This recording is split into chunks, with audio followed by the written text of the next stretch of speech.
Derek Jordan, Business Development Director here at Prevention Research Institute. And we've got a little team on here with us today. Ina Mitchell has been with PRI for a couple of years, a couple of decades. Hi, Ina. Thanks for being on.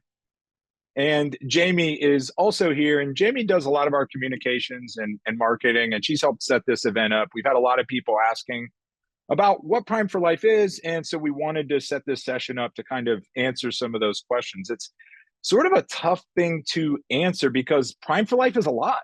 And it's a lot to a lot of people, I guess. And it can be hard to sort of narrow that down and say exactly what it is. And in some cases, it's helpful to just sort of show what it is. And that's a little bit of our goal here today, is to talk a little bit about what Prime for Life is, what it's built on, how it works, who's it for, how does it get implemented.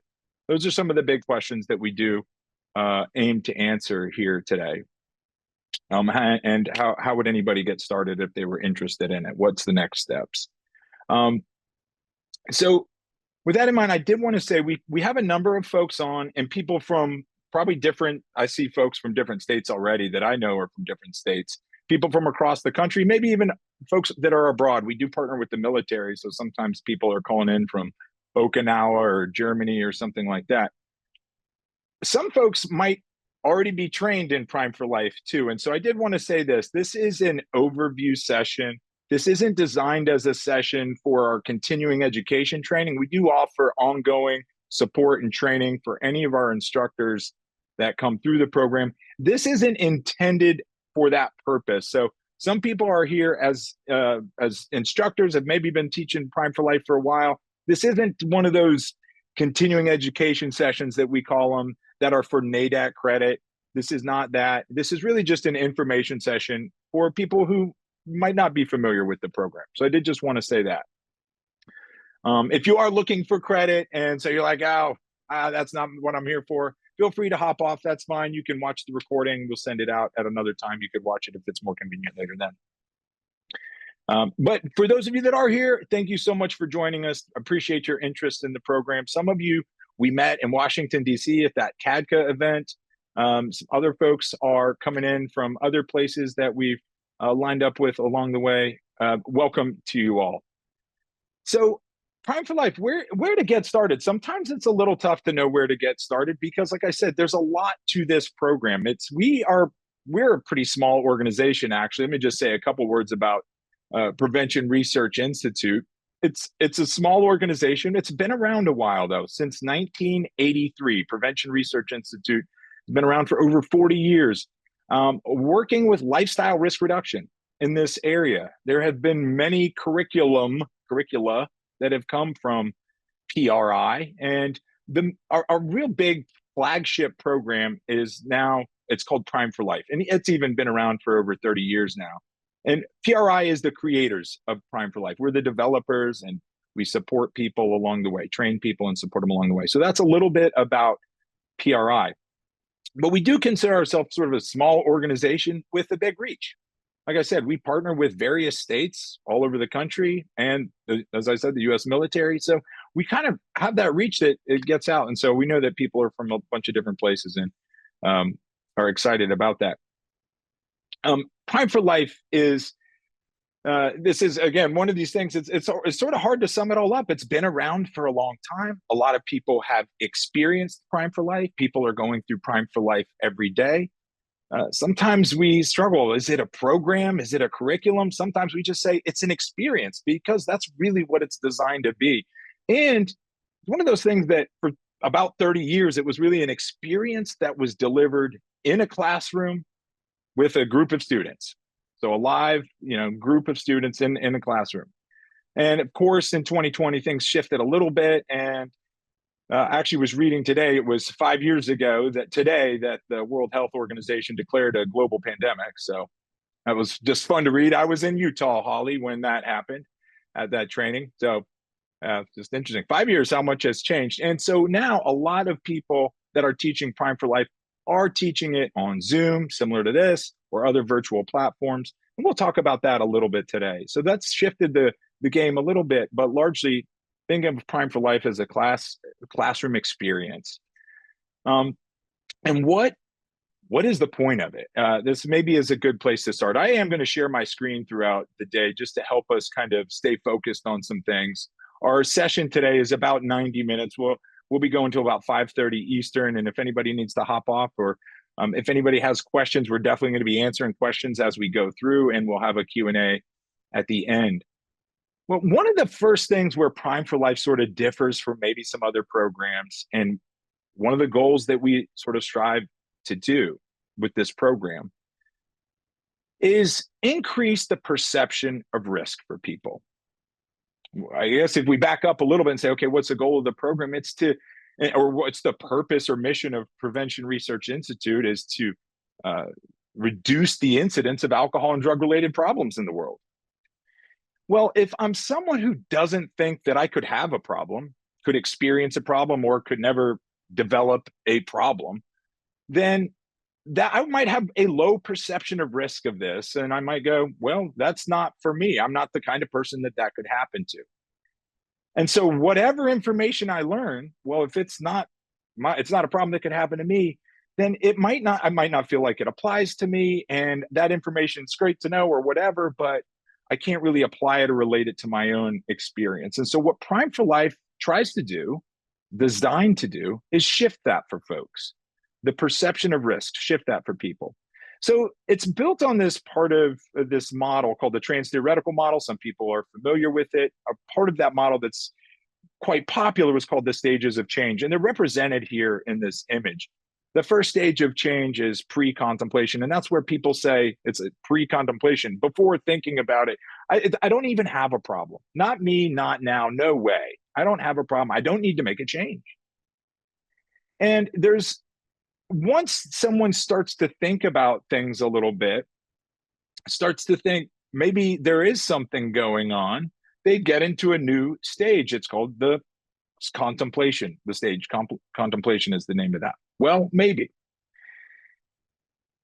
Once someone is in that stage, there's a few other things that happen, these tasks, and we'll talk about these tasks as we go on, and I guess I should go ahead and say them here. How does someone move from one stage to the next? How do I go from thinking, no way, not me, not now, to, well, maybe there is something here?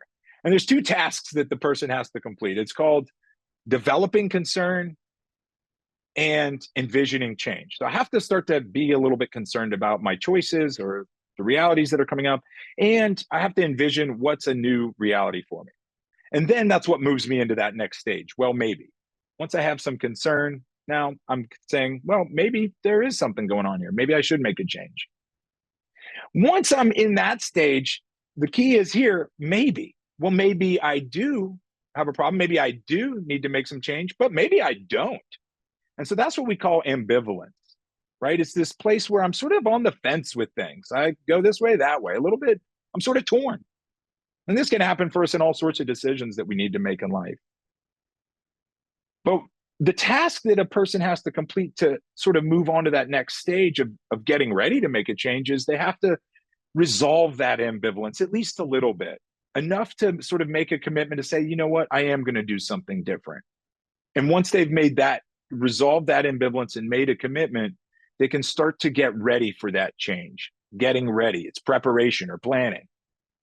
And that's really where Prime for Life focuses is on these three areas of this trans-theoretical model. Can we help people move from this stage of, I don't have a problem, never will, no thanks, not me, to maybe I do, or maybe I should make a change, to, okay, yeah, let's get ready to do it.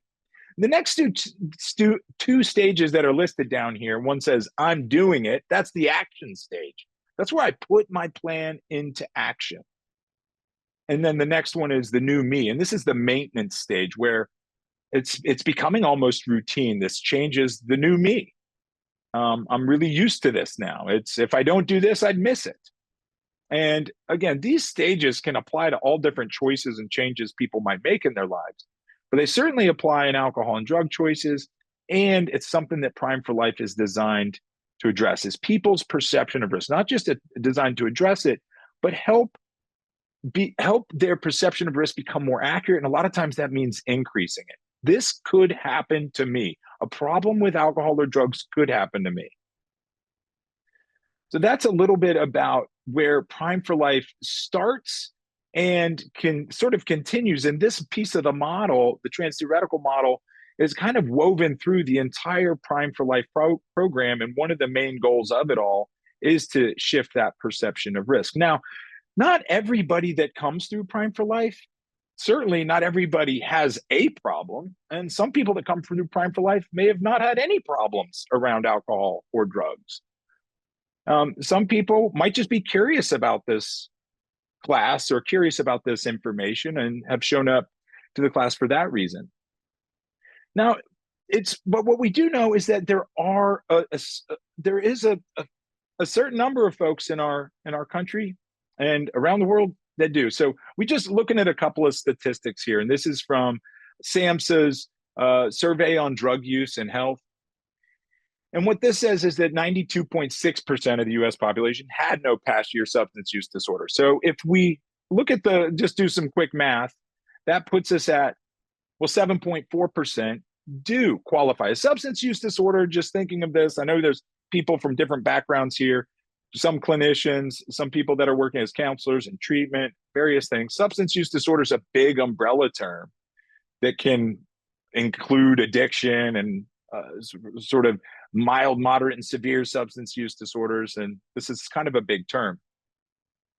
But what it says here is 92.6% of people don't qualify for a substance use disorder, don't meet the criteria for that, but 7.4% do. Now, 7.4% seems like a small percentage, but when we look at actually how many people that is, it turns out that's quite a few folks. It's something like 45 million people in America. And when we think about, for so many of us, what do we hear what do we hear the most about? The substances that are causing the most problems. A lot of times in the news, for instance, we hear about prescription pain medications. We might hear about cocaine, meth, and heroin. These things have some serious implications in our society and in an individual's life and health. I mean, serious stuff. And yet what makes up, if we combine all of those together, people with a use disorder with those substances, it only becomes a fraction of how much of all the substance use disorders that people can have. Alcohol and cannabis, THC, make up a large percentage. You'll notice, for all of you that are quick at math, that 73 and 22 and 21 is more than 100. And that's because some people qualify for a use disorder with more than one substance. But what we notice here is that alcohol and cannabis are largely more than all of these others combined. So what's up with that? One of the goals of the program, again, if we go back to the last slide, perception of risk, shifting perception of risk, these other things sound really bad, and they can be. And so it might make me think, well, alcohol and cannabis might be safe. I mean, geez, THC is legal now in so many states. Maybe it's safe. And again, that's one of the goals of Prime for Life, is to shift that perception of risk and ask that question, well, is it? Is it safe? Is it safe for me? Is it safe for anybody? Maybe someone might say, I would never use heroin, but THC is safe. I can do that. And so Prime for Life is going to look at risk perception around that and is designed to help people evaluate that a little differently. How do we do this? How do we do this in Prime for Life? So it is this curriculum. I've talked about that. It's a curriculum, it's a program, it's an experience. And we're going to guide people through this experience. And there's two images that I want to share on this slide. One on the left is what our participants would see, and we'll talk about this a little bit more, in our computer application or our presentation. It's a slideshow presentation, and this is one of the slides in the program. How can I protect what I value? Because really, that's where our program starts.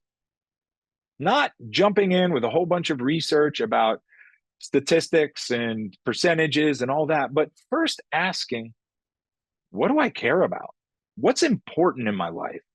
What are the things, values, maybe even personal possessions that I really deeply care about and want to keep for myself and protect? Well, how can I do that? What is it and how can I do that? In the image on the right, you see the Prime for Life workbook. And this is going to be the companion for every participant that goes through the program. They're going to each have their own workbook to be able to answer some of these questions, identify and reflect on the areas, and work through the program by writing some things down. And this is one of those areas.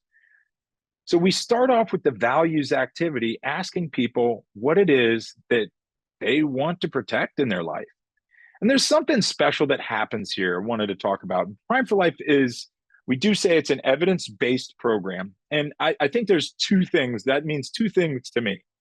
It means there's a lot of science that it's built on, a lot of sound science that's been scienced over the past decades, really, you know? Trans-theoretical model is one of those things. Positive psychology is another. There's another thing that evidence-based means to me, and that's that there's evidence that shows it works if it's done a certain way. There's evidence that show it works. And we've got Prime for Life and PRI have about 30 years of evaluations that show, wow, this thing's effective. Prime for Life really does work. And we're going to talk about what that means. It works. We'll talk about that in a little bit. But part of the reason I brought that up is positive psychology plays a role here. What we found with the positive psychologists have found is that when people feel positive emotions, they're more likely to open up, be willing to consider new options. Going back to that piece we talked earlier, envision change. Consider the possibility that I might have some risk or might even have a problem. People, when they feel positive emotions, instead of shutting down and being kind of closed off, tend to open up and be more receptive. There's actually sort of physiological responses. Our peripheral vision expands, capillaries expand. Sometimes there's this heart connection that sort of happens as we do this activity for a lot of people to sort of hone in on the things that are most important: family, health, friends, job, careers. And when we share with another person what that feeling is, what that value is, and what the feelings are around it. So this is all part of the exploring unit here, where we get started first in the Prime for Life program, connecting, making that heart connection, and setting a tone of, here's the things we want to protect. Now let's talk about how to do that in the rest of the program. That's kind of a big part of what we're doing. So as we go through, again, this is built on science. There's this evidence-based stuff that we're talking about. And the lifestyle risk reduction formula is laid out here quite simply. And this is a model that the program is built on. This model was developed by Prevention Research Institute about 40 years ago. And here it is, quite simple. There's things we cannot change. We all have this. It's called our biology. I can't change who my parents were, who my biological parents were. I can't change who my biological relatives were. I can't change those things. Biology. We all have that. There is things we can change, and that's our choices. We can all change our choices. Some choices are really hard to change. Sometimes they're really hard to change because of my psychological influences, the things in my own head and my own values and traits and personality things and desires, things that I like and don't like, can make things hard to change. Sometimes it's hard to change because of social influences, things that are happening all around me. Also, on the flip side, social influences and psychological influences can make things easier to change too. But the main point is these two things, psychological factors and social factors, both influence our choices. So our biology, we can't change. Our choices, we can. And how those two things intersect is where we find our outcome. Biology plus choices equals outcome. And again, our choices don't just live sort of in some kind of vacuum. We live in this world and with our own heads. And so sometimes every choice, there's a lot of things at play in those choices. So this formula is something that's laid out throughout the program and something that we're going to address and then talk about, okay, if we understand our biology, that's the things we cannot change. Well, if we can't change that, really, in a sense, that's our vulnerable part too. That's the risk we can't change. It's just laid out there. I can't do anything about that. But what I can do something about is my choices, and that's where I get my power. So choices kind of come to that. And it's really a beautiful formula that people resonate with and come, wow, yeah, It is empowering here to look at this. And when we really break it down, when we get into Prime for Life, there's this beautiful language we come to about two different kinds of choices people can make. There's choices that lead to outcomes that we don't necessarily want, and that would be high risk choices. And there's low risk choices that protect our values and lead us to outcomes that maybe are more intended in what we do desire. So low risk and high risk choices. This is an important part of our language that we talk about in Prime for Life. Now, Derek, can you go back one image? I just want to make a point real quick. Wonderful, Ina. Hey. I think this is worth mentioning. So Derek's done such a nice job at kind of giving us this formula that would hold true for a lot of health problems, like some forms of heart disease, certainly alcohol-related problems, even some forms of cancer. I've had a lot of skin issues, so just being in the sun is a choice. It's creating risk for me. So the thing that I think is really important for us to understand when working with people is sometimes we put the emphasis on different parts of the formula and it gets confusing. And what this does is it brings it all together and makes sense out of it. So we know that if I hang out with people who like to drink a lot, I'm more likely to drink more. That's a social influence. There's a lot of data on social influences. But notice that the arrow is not going from social to outcome. My friends can't cause my alcohol problems. Just like if my friends like to be in the sun a lot, my friends aren't causing my skin issues. Or if I develop skin cancer, they're not causing that. Are they influencing my choices? Absolutely. And helping people understand what parts do I have control over and what parts do I not have control over, but there's influences in my life that can be kind of, influencing me in one way or the other. That's important because that's where it does bring about some hope and, oh, wow, I can change this. I haven't been exercising as much as I want to. And, this is something I can change, even though maybe, my family's not out walking with me at night. That's another influence, but I still can make that change if I want to. So helping them see the things inside of us, our personality, mental health issues. There's a lot of influences inside of us and outside of us. They don't cause the outcomes alone. That there's that combination of choice and biology also playing a role.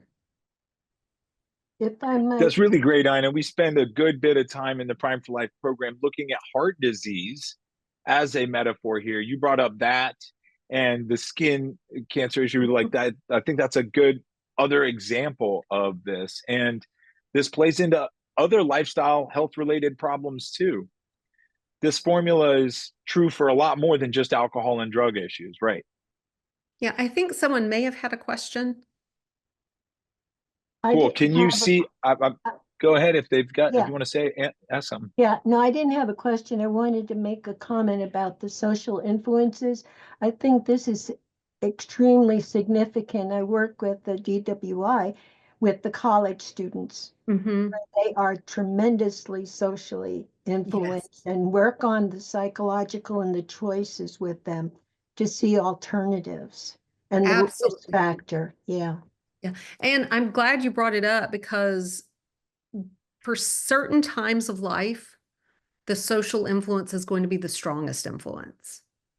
So there's times in life where we're more influenced by social. And for some people, social will always be our biggest influence. So someone who's outgoing and very social in nature and likes to be around people, that tends to be a huge influence in their life. For some of us, we will have more influences from psychological issues.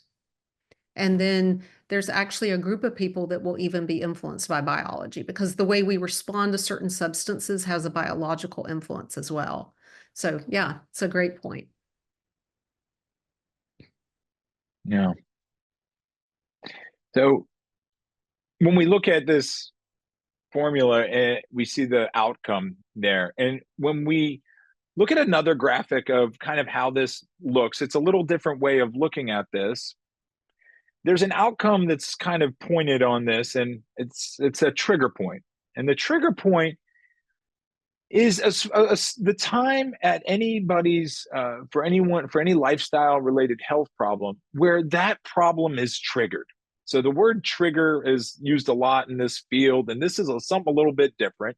A trigger point is when the problem is triggered, the lifestyle related health problem. So for instance, we're here talking largely about addiction and alcoholism. It's like, when does that set in for someone? We all, and again, this goes back to what we were just talking about a little bit ago, we all do have some risk for alcohol or drug problems, alcoholism, addiction. We all do have some risk. Some of us have more risk, and that is set by our biology. So those things that we can't change. So my parents, if my biological parents had alcoholism, one or either of them, sibling, then I have more risk. And so in this image, this would be maybe the blue person has more risk. There's other factors too, including high tolerance and how much I just liked it the first time I tried making high risk choices.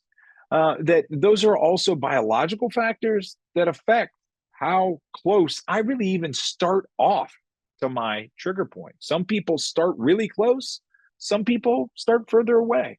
And that'll depend on their biology, these different factors that we've just talked about. And here's the thing that's common for everybody, though, regardless of how far or close they start, there's something that moves us all closer to that red trigger point for alcoholism and addiction. Or really, we could look at this again in other different lifestyle-related health problems. But it's high-risk choices is the thing that moves us closer. High-risk choices move us closer, and low-risk choices keep us further away, keep us at a safe distance. So this is a lot of what we're going to talk about in Prime for Life, is this journey from low-risk choices to high-risk choices, what that looks like, what are the things that happen on that journey. One area that we cover a lot of is the two different types of problems. So lifestyle-related health problems, one of the biggest ones is addiction. This is a major thing, and we've talked about how many people experience this in our country, a high number of people. It's close to 45 million with a substance use disorder of some sort. And this is something we consider a health problem. Meaning, what do we mean by that? And generally, it's that these are things that happen to our body, health problems happen to our body and generally develop over time. Now, for some people, some of these health problems, and it's not just addiction, some of these health problems can develop quickly. Some take more time. Cirrhosis of the liver, a lot of times that's something that happens for a lot of people over the span of many years. Addiction for some people can feel like it happens quickly, or for some people it might happen over the course of several years. But that's a health problem. Generally, it's something that happens and develops over time. On the other side of the screen here, we see impairment problems.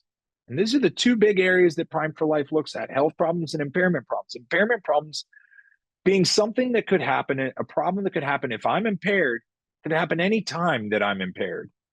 Whether that's from alcohol, THC, another drug, anytime that I have impairment, mental, physical, emotional impairment, like all of these things, and I could experience an impairment problem. So we see here, fights, falls, crashes, things like that. These are two big areas that we look at in Prime for Life. And again, addiction being that trigger point that we would eventually get to. There's also another big area that we come to, especially in the first unit of Prime for Life, where one of the things that we're still trying to do is address that perception of risk and shift that a little bit, increase that for people, helping people understand they do have some risk also. And one place that we find that people really kind of home in on here, when we talk about mental, the difference between mental and physical impairment. This is something a lot of people have experienced, but maybe haven't ever put words to. They're able to relate to what we're talking about. Mental impairment being that there's something that's, we don't feel it yet. We're not feeling impaired. We're not, if we ask people, what is it that they know that they've had too much, A lot of times people will say, well, I'm slurring my words, I'm stumbling when I'm walking to the car, or things like that, or I'm, falling off the curb, or, Michelle says, one of our trainers, she says, I've got to hold on to the grass so I don't fall off the earth. You know, sometimes those are the things that we hear. People know that they are experiencing physical impairment. They can feel that. But what happens before I get to that point? Is there some impairment? And there is. It's called mental impairment. And we can be mentally impaired well before we are mentally impaired, well before we're physically impaired. And that's the place where a lot of impairment problems can happen, in that space where I'm not even feeling impaired, and yet I am. A lot of times, this is when people would say, they're not as aware of their level of impairment, and so they might choose to drive. And this is, we have a lot of people that do experience Prime for Life as an impaired driving course, and so they can relate to this area. Many people will sort of base their decisions on this, right? Well, I didn't feel impaired, and that can be not give us quite enough information to make a decision to get home safe.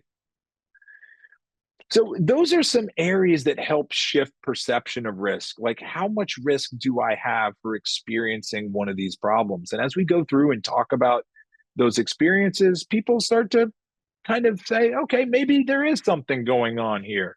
It goes back to that developed concern, one of those tasks in that trans-theoretical model, moving from pre-contemplation to contemplation. Maybe I do need to be a little bit worried about this. I have experienced mental and physical impairment. I have experienced some of these impairment problems, other things. And so people will start to move through those stages of change, possibly into contemplation. That's one of the goals of the program, to move through those stages of change. And when we get to the second unit, what we see is called the phases of use. And I'm going to just play a quick little animation here to show you. The phases of use is something that a lot of participants through Prime for Life say is one of their favorite parts of the program. They learn so much in this reflecting unit, especially around the phases of use. And it's partly because every single individual can find themselves somewhere on this continuum that we see. On the left side, there's the first phase, or the green phase. And that's a low risk phase. And this is where a lot of people, in fact, most people, are in the green phase. Most people are making what we call low risk choices when it comes to alcohol and drugs. This means that they aren't generally using drugs, and they're drinking low risk amounts of alcohol. And we can talk about what those are. The 0, 1, 2, 3 low risk guidelines, really important part of the program.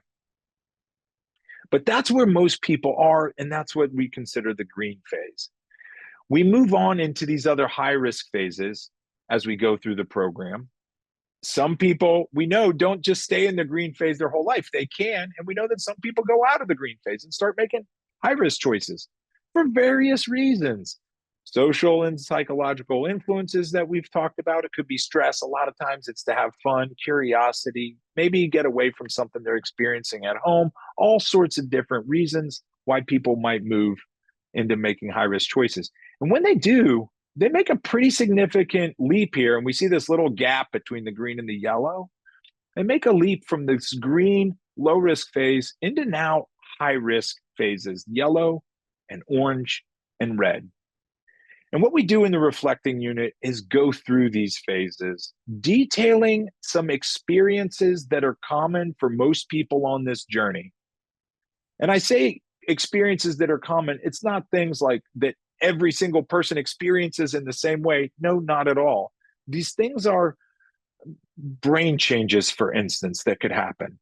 Some people experience memory changes, short-term memory loss, for instance, memory blackouts. State-dependent restriction is something that we talk about.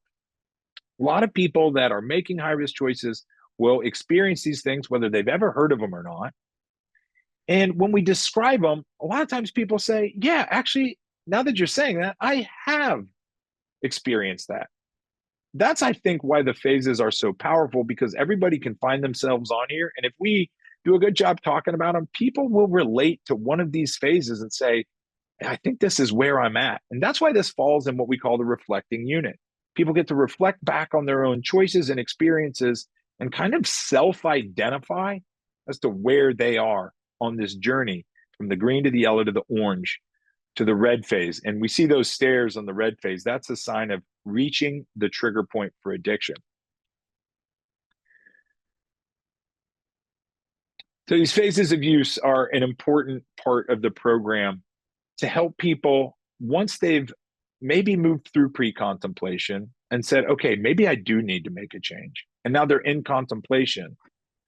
Then they might see where they're at on these phases in this continuum. They might find, and we even ask them where. We don't ask them to say to us, but we do ask them to identify for themselves, where do you think you are on this journey?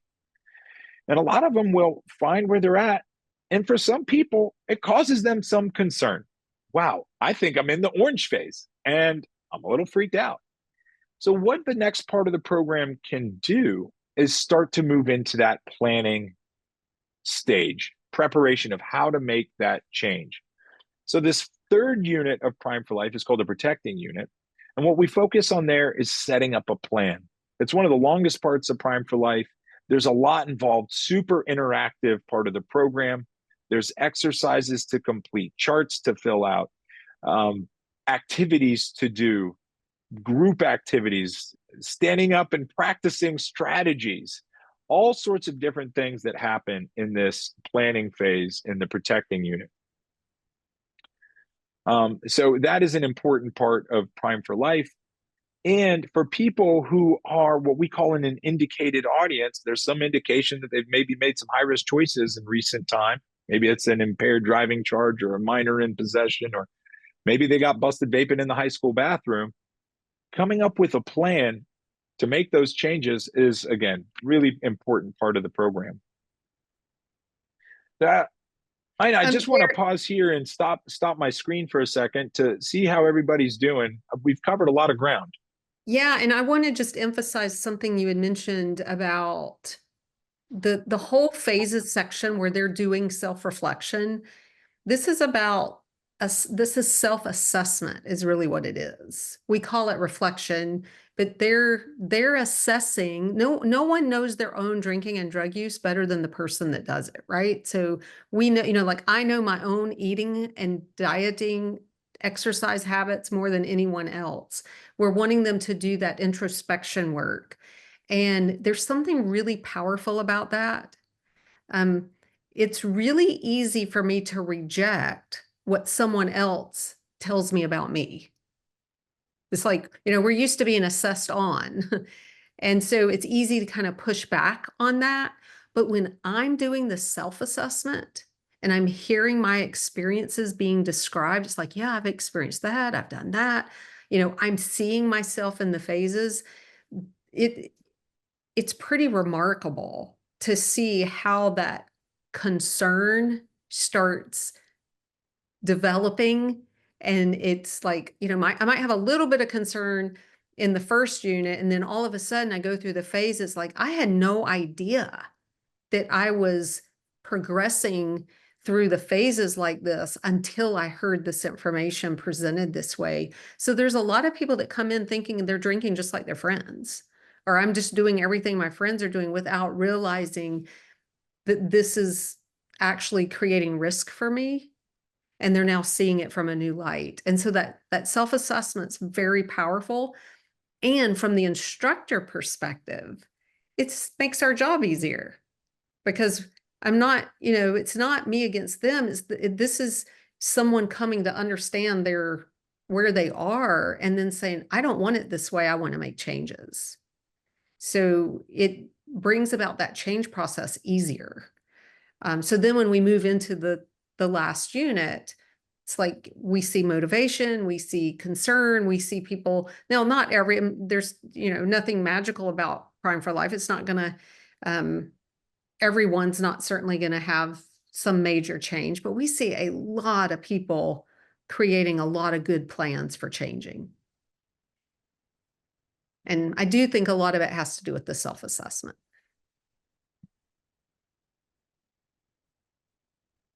What a wonderful part of Prime for Life, and to see those aha moments. And it kind of goes back to something you said earlier, Ina, too, to see that, okay, maybe I have gone this far on those phases. Okay, maybe I'm in orange, maybe I'm in red. And there's options for me ahead to keep to start protecting my values in a different way. And I think that creates a lot of hope for people as they come through the program, and Yeah, the protecting unit largely does that too.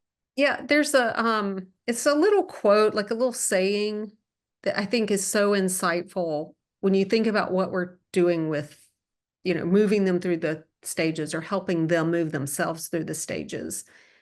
Derek had mentioned about envisioning change, being able to see other options. Imagine two friends talking, and one friend says to their friend, "Why do you always choose the difficult path?" We all know somebody like this, right? It's like they always seem to be taking the difficult path. And the friend responds, "Why do you assume I see more than one path?" And you just think about that for a second, at how insightful that is. That for some of us, when we're looking at our lives, we might see 20 things, 20 options, 20 roads to take. A new college student or a young person or a new, you think of all the different times of life where sometimes we're in the midst of experiences where we only see one way. We think this is the way. This is the only way. This is the way I'm supposed to go. And I'm missing all of these other options. So part of what Prime for Life is doing is it's opening people up from a research perspective. So we're not just giving them opinions and all that. We're opening them up to see, here's what we know, so that when I do go to make decisions, I'm now doing it with intentionality. It's informed. I've got, I'm understanding it more. And I'm not just making this decision because 5 of my best friends did too. Because sometimes then our our vision starts getting narrow based on who we're hanging out with.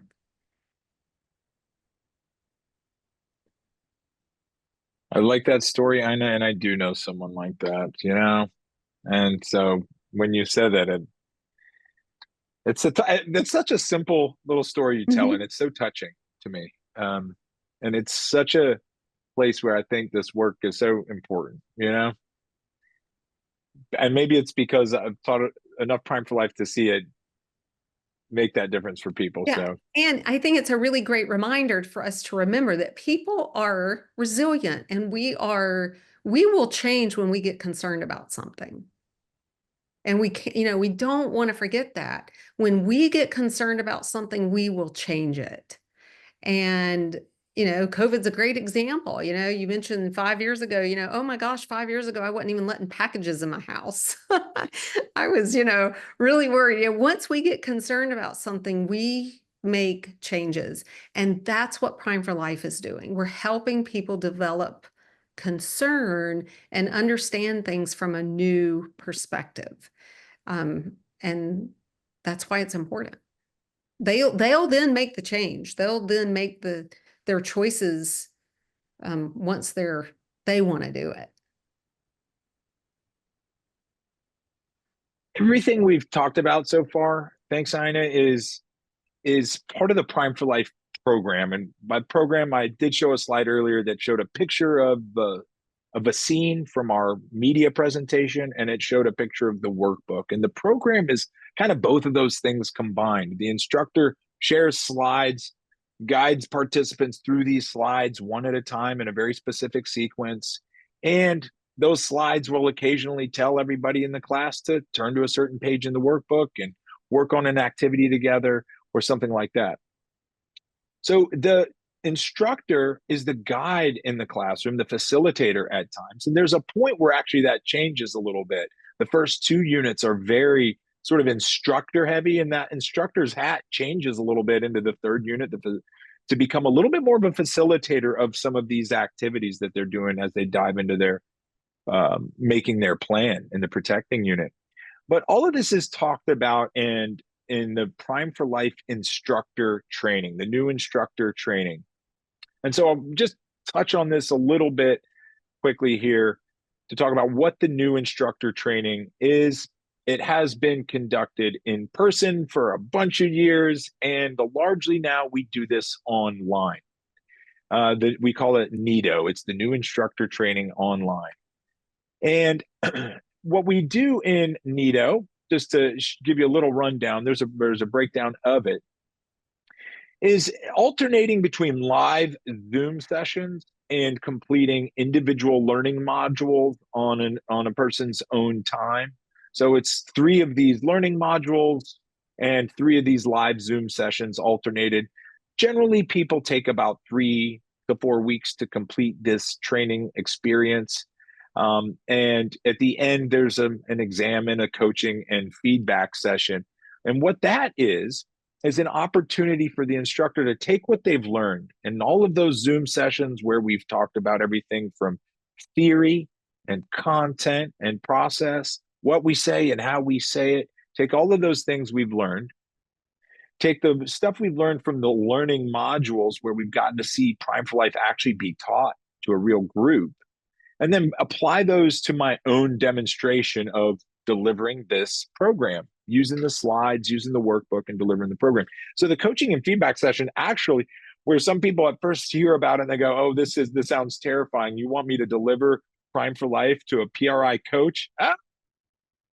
Most people, once they do it, they go, that was actually really cool. I learned a lot from that. And what it is just an opportunity for that instructor who's about to go off and teach this, maybe at a high school or an impaired driving school or any place, to practice for a moment with a coach. And that coach will give them some feedback, talk about some ideas on how to make that more impactful for their specific audience and things like that. And what we're looking at here, it says the Moving Forward Coding Manual. I said earlier that Prime for Life, there's evaluations that show that Prime for Life works when it's done a certain way. We call that fidelity, that certain way. There's fidelity required to this program to deliver this program. And the Moving Forward Coding Manual, or the rating tool, quality assessment instrument, we've got a couple different ways we talk about it, but moving forward is that. It's a way to look at fidelity, to measure fidelity to the program. How am I sticking to the way this program was designed to be delivered or implemented? And so that is something that we also talk about largely in the training and the coaching. There's different things that, 2 different domains, I will say, in that coding tool. We talk about what we teach and how we teach it. So it's content and process.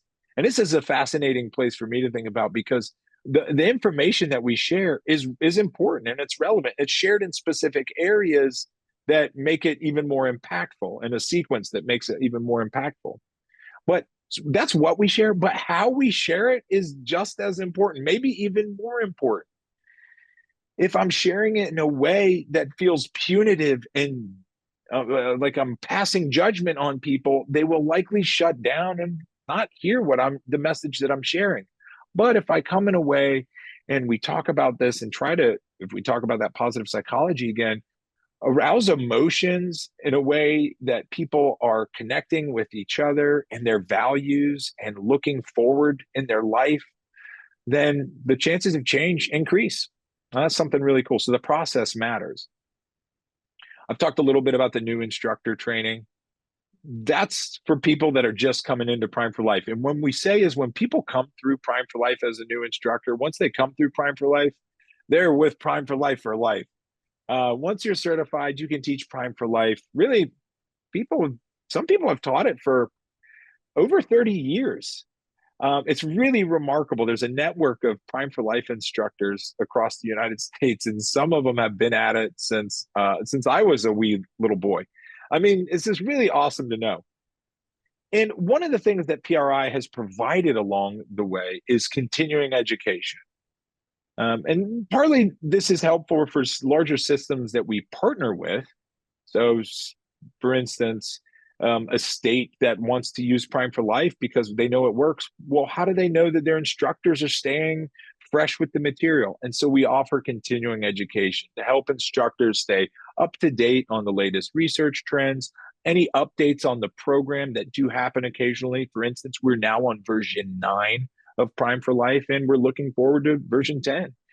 So how did instructors stay fresh with that material, with the technology changes that might happen, all of these different things? And that's where continuing education comes in. And PRI offers continuing education monthly. At this point, we're doing it in different ways. We do some in person, but a lot of it again now is online, where on the second Friday of every month, we call it Friday, and people can log on and take Zoom classes and stuff. And that's part of the continuing education we offer, because we know that when people start to drift away from training with a evidence-based program, they also the research shows that they start to drift away from fidelity to that program. And it can become less effective. And that's part of the reason we have this ongoing continuing education sort of program in place to keep people fresh. Now, research and evaluation, again, we are called Prevention Research Institute. Research is our middle name. We joke about that all the time.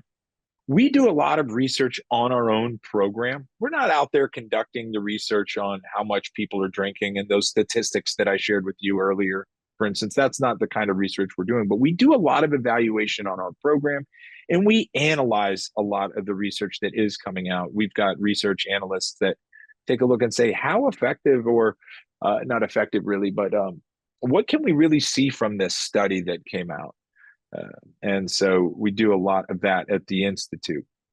And our evaluations over time, we're able to provide reports. There's a picture of something here. That one says Georgia Risk Reduction Evaluation Report. So we're able to provide reports of how effective the program was. Is it meeting its goals and things like that? So Derek, can I give an example of like how we analyze research? Because sometimes I think it's helpful just to know, like, what do we mean? In a lot of ways, what we're doing is we're taking the research of our field and we're putting it at the fingertips of someone who can make it practical. Because we all know research can get very complex. So how do I make something that's really complex in the literature practical for the person who comes through a Prime for Life class? So Derek had mentioned a little while ago, or I think he mentioned the formula to you, and then I had talked about how we have our social influences can't cause the problem. Biological by itself can't cause it. It's the combination of those things with our choices. So there's one piece of research right now that some new studies have come out that are showing that when someone has what we would look at as a pleasure response to a substance, so like someone drinks their very first time, second time, early, we're talking about real early on in their use. If it's extremely pleasurable, the way I kind of describe this for people is it's kind of like the person has that first drinking experience or first experience with THC. It doesn't matter what the substance is. And they're like, oh my gosh, this is what I was made for. Like, this is what I've been looking for. Like, it is a very pleasurable experience. That reaction right now is looking to be a really important factor in who's going to keep making high risk choices, who's going to go on to develop problems. It's something that we're going to really be paying attention to. We already talk about it in our program. We list it as a biological risk factor, but there's a lot of research right now showing it might even be more important than we've realized, versus the person who, did not experience that problem. They could still go on to develop problems, but there may be more risk, in the first. Sometimes we'll give an analogy. If I go skiing for the first time and I love it, I'm probably going to ski again. If I go skiing the first time and I hate it, I'm probably not going back. Our biology responds to substances like that. Some people love it, some people don't. It can change from even one substance to another. One person might really love one substance and hate another, and that's all biological in nature. So anyway, our research analysts are looking at these studies to say, okay, what do we need to take from these studies to help it be practical for us to do something with it? All that data is great, but if we can't make sense out of it, for the person who gets the program, then it's moot. So that's how we use the data is, okay, how can we take that data and make it meaningful for the person?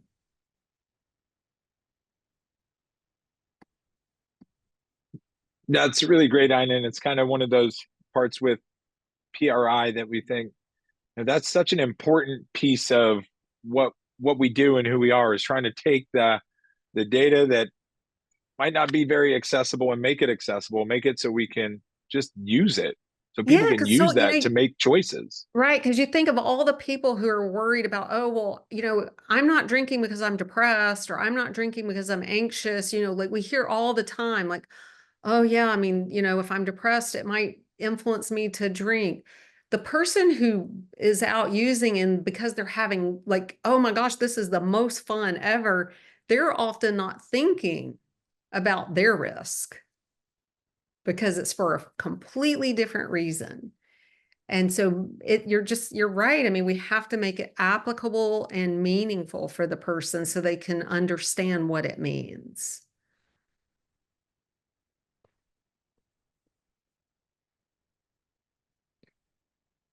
We're right at the top of the hour. We've got about 30 minutes left for this presentation. So I do want to keep moving, and we're going to have some time for question and answers if anybody has those. Hopefully someone will have answers if someone has questions, But one of the things we've talked a little bit about the various materials that are available for instructors, or part of all the different parts of this.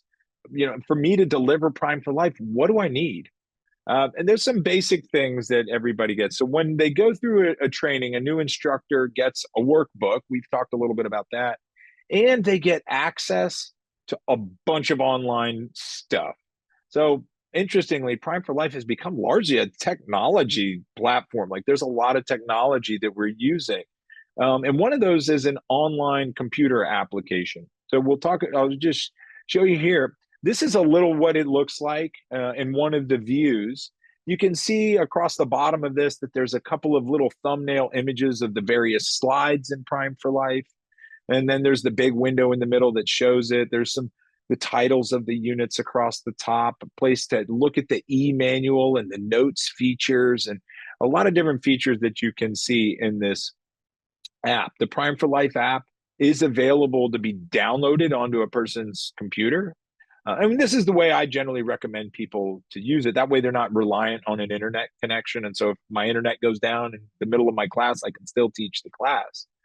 So it is available for download. It's also available to stream it online. So not everybody's able to download apps onto their computer or whatever. Some people might have a government issued computer or something like that, and they don't have the permission. And so there's a way to stream the app online too. People use both. I use both versions, the streaming version and the downloaded version. And again, this Prime for Life app, there's a lot to it. It's kind of a PowerPoint style presentation. For those of you that are familiar with PowerPoint, we're looking at one here today. But it's kind of based in that sort of idea of how to use it, that we can share our images, share a slide with our participants, and we can even have on our own screen as instructors little notes as we go along to help guide us, where the participants can't see that stuff, but little notes that help guide us on what we're saying on this point. What's the concept I really want to make sure I get across? The Prime for Life app is really an incredible tool. And what it's not showing here, although you can kind of see it right in this area, is the e-manual, which is just loaded with features. Videos of watching people deliver the program, videos on coaching tips, how to do this, how to do that, information on why we do certain things this way. How do we approach certain problems that we can anticipate having when we share this slide? All sorts of different things that are available in the app that we're looking at here. So that's one of the key features of the sort of materials that we need to have to share the program. This is an image of the instructor dashboard. So everybody that's an instructor gets access to this. And if you look closely here, and you zoom in on your screen, you will see the word resources like 10 times. PRI offers a ton of resources for their instructors to help them help their participants, whatever their audience is. We offer a bunch of stuff instructor resources, delivery resources, conference resources, all sorts of different things that are available in this dashboard. So it's always getting updated, new things added to this dashboard. And one of the things that is available through the dashboard is the app, is the various syllabus options that we offer, and we'll talk about that in a second.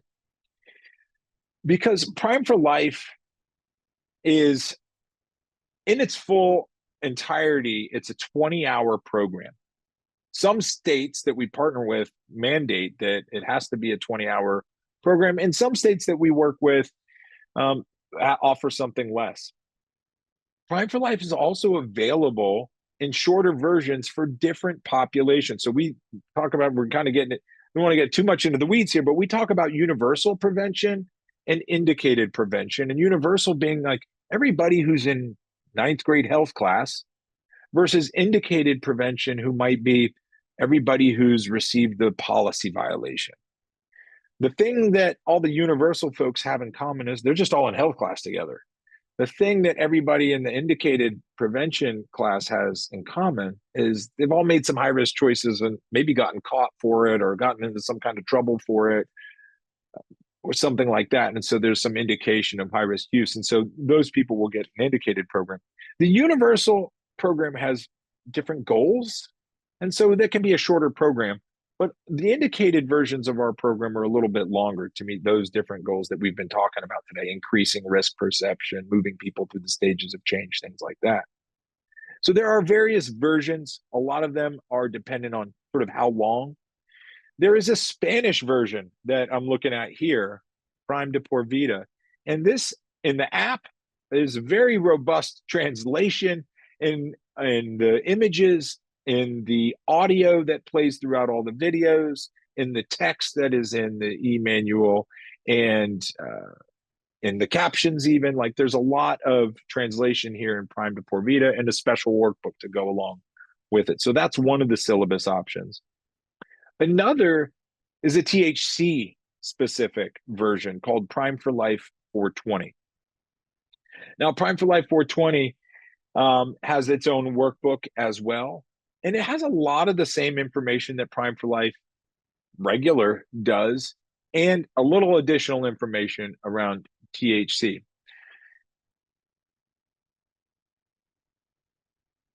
Cool. I'm glad this came up here. My Prime. So we've already said this. Prime for Life is a program that's been taught for a lot of years in that in-class sort of situation. That's how it's designed. Yet it's reasonable to start to think, if you kind of think outside and go, okay, what if, is it possible that everybody that would maybe benefit from that program, is it possible that some of them might not be able to get to an in-class experience? And the answer is yes, absolutely. That happens all the time. And that's where my Prime came in. We realized that some people that could benefit from this content and this process weren't able to get in front of a class, into a classroom. And honestly, a lot of this started to get developed way before COVID was even a thing and Zoom became an option. But my Prime is an online self-led version of Prime for Life. It's built on the same science. It's built in a lot of the same structure. It's just delivered sort of through a different channel. It's through a connected device, and anybody with that connected device and a code can kind of sit down and go through my Prime on their own time without the need for a classroom or an instructor, and they can complete the experience on their own, guided by Antonio, who's a wonderful host through the program. And he'll take them through a lot of the material that we've talked about here today, the phases of use, impairment, mental, physical impairment, health and impairment problems, different things like that. All that's built into my Prime.